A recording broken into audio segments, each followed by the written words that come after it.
Malloy here? Yes. Okay. All right. The floor is yours, Mr. Malloy. Thank you, Sonny. I'd like to say, first of all, I've known Dr. Yoshida a few years and have gotten, more or less since I retired, I've gotten very interested in this area of assisting students to enter good universities. And Dr. Yoshida has, working with her has given me a lot of good training. I'm still far and away an apprentice sort of a situation, but in any case, she asked me to give some of my impressions. Now, I want to say at the beginning that I enjoy this work. I enjoy the idea of helping some of you get into the colleges that you want to get into. I do find your essays interesting and, sometimes quite inspiring. I mean, sometimes I'm deeply impressed. But, the point that we have to look at here is how can we help you make those essays as good as possible? Because as you know, all of you know, this is a very competitive area, and it's hard to, it's getting harder and harder to get into the better colleges. So, we need to give you every advantage. So I'm going to make some comments of things that Dr. Yoshida and I talked about before, and she's already gone into some of these to some extent with you. So to some extent, this may be a repeat for some of you. But I want to emphasize, I mean, particularly since I don't think I've seen that many of your essays as yet, this is not that I'm saying that I think you're all bad like this or something like that. These are just things that we occasionally run across, and they're things to watch out for. So please look at them from that standpoint, and know that we all have your back, and we're all doing everything we can to see that you get the best result that you can get. I'd like to start with a number of things that we have observed that some students in the past may have had some trouble with in writing essay in the essay writing process. And first item that I have on my list is that a lot of students have trouble analyzing their own personal traits or their own qualities objectively. This is a kind of self-awareness issue. Students often find it hard to analyze their own personal traits or qualities objectively. Self-awareness is a personal characteristic that takes years to develop. However, it is a very important characteristic for top universities trying to recruit students and decide close cases.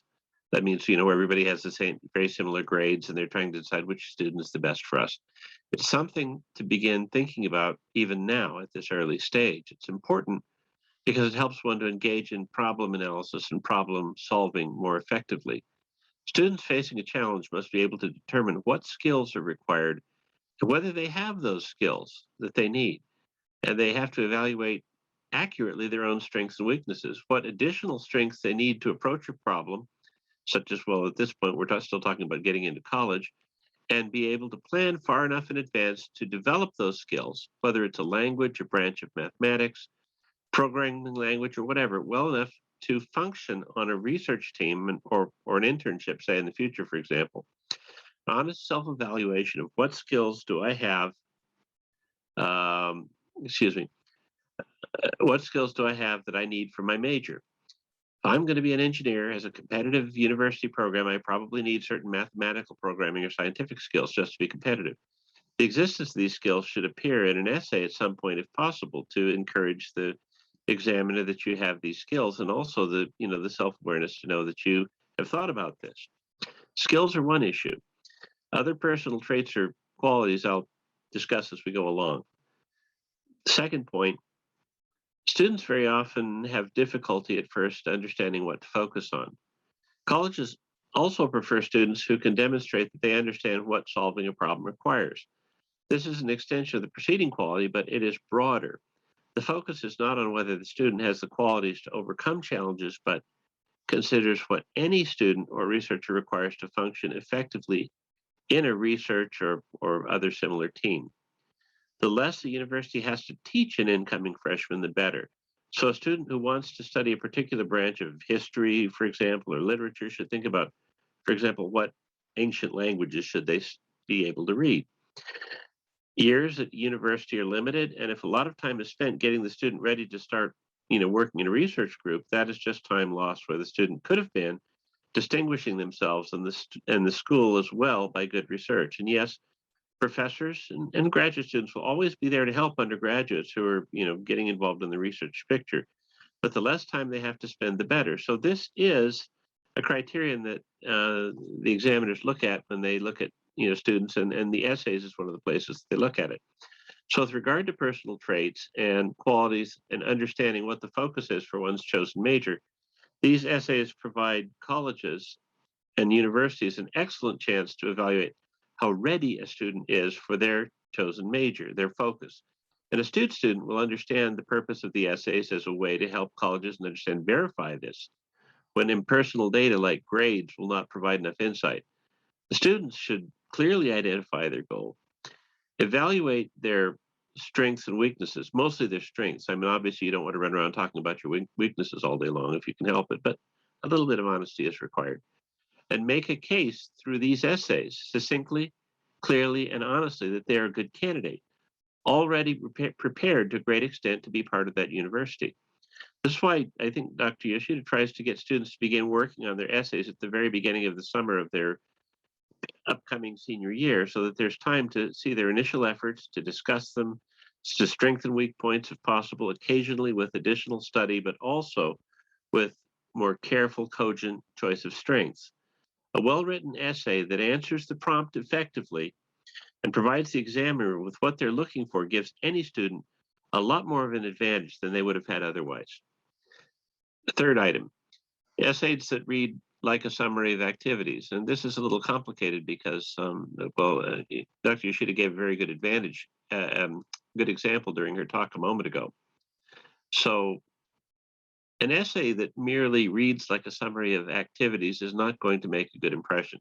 Certainly, as Dr. Yoshida said, it is important to provide concrete, factual information that you actually experienced what you're writing about. For example, I went to the grocery store is not very persuasive, but I went to Safeway at such and such address and bought garlic, cloves, and wooden stakes, and the like is much better. In addition, it is important to enhance this detailed, real information with a certain amount of analysis. Yes, this is what I did, but also this is why I did it. And I'm sure by now some of you already know that it is good to explain. First, I thought, for example, I thought I should go to Safeway, but it turned out they never had any wooden stakes, so I decided to stop by Ace Hardware afterward on the way home, and so on. In other words, the why expands and begins to include the how things are done. And once we have a solid, straightforward, genuine example of where, what, why, when, and how, you can bring all this information back, and in 3 or 4 sentences, hopefully you still have that much room left in your essay, show how it brings you naturally to your conclusion, whatever your conclusion is. And of course, you cannot just sit down and write this. I mean, I couldn't sit down and write something like that off the top of my head after all my years of doing what I did. And lots of times I had to try to do it. It's risky and I don't like it. This is an extremely important process for you. You must treat it as extremely important. Early start, early drafts, lots of brainstorming, feedback, polishing the final draft, careful analysis, reevaluation, finalization. Try not to go off on any strange tangents during the process. I mean, you can always talk to Dr. Yoshida or one of the editors, I suppose, but mainly remember this is a tool that you're using to get into college, and it's best to stick to a kind of organized approach. There's a rule in writing essays. Your first draft is usually the good one. And strangely, that's true. I've noticed that over the years. Last minute reinventions rarely end well. We humans tend to overthink things, but be that as it may, if you think you can whip these out in a week, you're probably hurting your chances. I don't think any of you are in that situation yet. The fourth area is that a lot of students will apparently try to emulate successful essays that they find available online, and I listen to that, and I'm kind of that's kind of dangerous. I won't say that you should ignore examples of good writing, but the idea that you could just look at what another person did successfully online to get into even the college that you want to get into, copy that somehow, if that were permitted, which, trust me, as a lawyer, it's not really permitted. Changing a few key phrases and then submitting it, it's possibly dangerous. If you're lucky, your essay will be ignored. If it's a draft that has made the rounds, that will not work in your favor either. They are looking for the real you.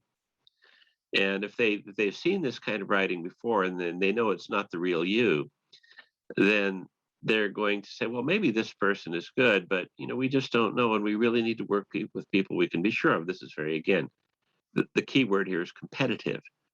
This does not mean that you cannot get help writing an essay or use clever phrases or other good expressions that you find online or learn from friends or wherever that are in the public domain, of course, that you saw somewhere, or that your editors and counselor can't give you advice or examples as to how to write or restructure something. But emulation is a real minefield. If you don't watch out where you step, you can really get into trouble. And it's best avoided when possible. The examiner is not looking for you to write like Shakespeare. They're looking for the real you. So then the fifth area is a lot of students underestimate their ability to complete assignments on time. And Dr. Yoshida has, I think, earlier in the day, has provided you with a good idea of a rough framework of when people get started on these essays. And obviously, if you have a different situation from some other students, you might have a slightly different schedule based on the number and difficulty of schools you're trying to get into. This is based on the experience, in her case, of hundreds, perhaps thousands of students, a great many of whom ended up in top schools. If you think, seeing her schedule for you, that, oh, I have a couple of months' time left, and this happens a lot. I have a couple of months' time left, and I have other things I need to do, so I don't have to do this right now. This is already the first mistake. And time is always a killer where research or this kind of essay writing are concerned. And the quality of the essay you present to the examiner should be an indication that you used all your time well, that you were always ahead of the situation. Cannot overemphasize how big a plus this is for examiners and, if you're accepted, research advisors in the future. Nothing impresses them like, oh, I gave student A the assignment of coding algorithm X or running survey Y, and here they are 2 or 3 days ahead of schedule with my request completed. Now, what you turn in may not be perfect. In fact, usually it isn't. No one expects it to be. That's the whole learning side of the college equation. But college examiners and later instructors and professors who need to depend on you need some indication you are reliable, that you can deliver, and that if you have a problem, you identify it early and work with them to work around the problem. This I know from experience. Back in the Pleistocene era, the Ice Age, I both worked in a university graduate chemical research group for 3 years and later taught chemistry lab classes at the same university. Believe me, I know what makes researchers and professors happy, and I know what makes them unhappy, unfortunately. Reliability is like good credit. Establish it early, guard it with your life. Now, opinion. There will be plenty of time to express who you are, to be genuine and real once you get into the university. The examiner is generally not that interested right now. Of course, they may expect you to be honest and tell the truth or something close to it. They know for personal privacy reasons that some facts and names in your essays are going to be changed. This is not, but still, this is not the time for personal discovery. There will be freshman composition, creative writing seminars, and all kinds of things to nurture the budding artist, the essayist, and the person you represent. And I know some of you will find and share your gift, and some of your gifts may be very considerable. And that's important, but not right now. Beyond basic honesty, which is always a critically important policy, beyond basic honesty, the purpose of this essay is not to show the examiner or anyone else that kind of very creative side of you, unless you're going to become an artist or something. When you try to do that beyond the strict confines requested in the prompt, you're throwing away lines that your rivals for admission are going to be able to use better than you're going to use them. Understand, going back to the first part of my talk, what this essay is. It's a tool for the examiners to get to see a side of you your grades and other metrics do not so easily show. But they have their own priorities. It is a point of analytical self-awareness to understand what someone else needs to know from me and work to supply that information in a way that they can easily and quickly understand. Remember always how many essays from smart people like you they are reading. Make their job easier. Give them what they need and do it clearly and briefly. I should talk briefly, right? And you will always improve your chances when you do that. Now, there are some positive elements that, you probably should include in, well, you definitely should include in college essays. I heard this from Dr. Yoshida, so I'm quite confident that it's correct. But anyway, I'll try to move very quickly through these because I know you're probably getting tired of listening to me for a very long time. A, passion. Dr. Yoshida's already mentioned about passion. I suggested immediately above that you should avoid sharing too much opinion unless it is asked for. But for those who like to express who they are, this is probably the best chance. But I recommend strongly about expressing too much opinion inside of passion, or trying to hold a debate in your essay, political debate or a social debate or whatever. That's, again, there will be time for that once you're accepted. You're going to college, after all, more to learn at this stage than to teach, at least at first. And good leadership, another important quality, also means knowing wisely those occasions when you should try to lead people and when you should be willing to follow, when to persuade people and when to cooperate with them. You have to be on the team in the first place before you can play. Where the prompt calls for you to share a passion, share it. Explain why you care. Explain what in your life touched you and made you care. Explain what you've done and what you would like to do with your studies to develop your passion. Avoid conflict. First of all, you never can be quite sure who's reading the essay and how they're going to react to, your opinion. I mean, they might react well, or they might, you know, they might not be so happy. But the point is not to engage in a debate with them right now. The point is to get into the university that you want to get into. And then after that, anything's possible. Talk about what you can do, your commitment to the positive world you want to see. That's fair. Or your corner of it anyway. And, there's an expression that Dr. Yoshida likes to, share with students, which is, I want to be an impactful person who brings about positive change. I think that's beautiful. I mean, I think that I hope that you're all that way. So, just so that we're on the same page. There's nothing wrong with it, but just try to say it, to the examiner in a very positive way, because they're not really looking for any kind of a debate at this point. Personal growth, also extremely. I mean, for me, this is an extremely important element because the examiners want to see how you respond to adversity, challenges, obstacles, and just plain bad fortune. Showing how you have experienced these things and positively responded up until now is a huge plus. If I were an examiner, is one of the key things I would look for. Does not mean that you have somehow become invincible or all-knowing. Adversity makes most of us wiser and gentle, but enduring little steps. You'll face new emotional and social situations in college on your own, in a sense, some of you for the first time. It is reassuring to examiners to see evidence that you have the tools, the tools in your personality and your experience to overcome various challenges, to adapt, to flourish, and to survive the competitive and sometimes very tough academic environment of top schools. Promising qualities for future contribution. And here, I tend to get back to leadership, I think. But for me, this is a bit like the first category, but whereas the first category is me-centered, this is more of a you or other-centered. Here again is an opportunity to show that you can be a good team player and ultimately a good leader because you can feel what is going on in other people's thoughts to an extent. It's a critical quality for leaders. People do not lead based on raw power or test scores or someone's recommendation. They lead because other people trust them. Other people trust them for better or worse because they think that that person understands what I need and gives me the feeling they will help me with that. Many of you have already learned this outlet. You probably know more about what I'm talking about than I do. Some of you are student leaders, and you've actually gotten quite into this. Future contribution is about more than learning some new mathematical skill or programming skill, though I do not underemphasize these.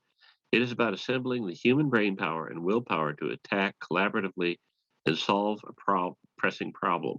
I think the leadership and empathy we can write about in these essays speaks to this, and it's gold as far as I'm concerned when you do it well.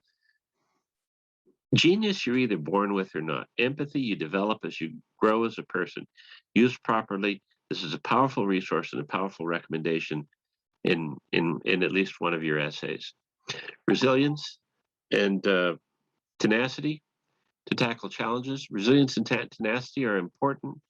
You all need these because you are all reaching for the best goals you can, but resilience and tenacity should always be balanced by stoicism.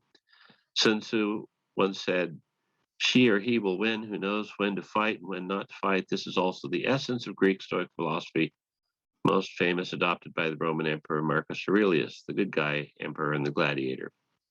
Finally, you cannot include everything. I've tried to include everything, but I'm going to have to cut this off here shortly. Finally, you cannot put all these things in every single essay and should not try. You do not have enough word count in any essay I know of to do it well, usually in any way. If you did, it would not be an essay that delivers an impactful message to the examiner that I am the person you should want to enroll at your university, rather than it makes them think, what is this person really trying to say? Remember, they don't have that much time to puzzle over it. The selection process is another reason Dr. Yoshida starts the essay writing process very early. So you are not put in the position of having to make last-minute hard decisions or writing lots of things that will end up not using. There will always be some editing and cutting away, but the earlier the start, the more collaborative the process. Stick to schedules, get done whatever you said you would do at your last meeting, the more satisfying and impactful your conclusions will be. Remember always, the consummate leader cultivates the moral law and strictly adheres to method and discipline. Thus it is in his power or her power to control success. That's from Sun Tzu. Now, as the Prince of Denmark teaches us, since brevity is the soul of wit, and tediousness the limbs and outward flourishes, I fear I tarry over long in my attention to the latter. I end. Finished. Good luck, everybody. Thank you so much.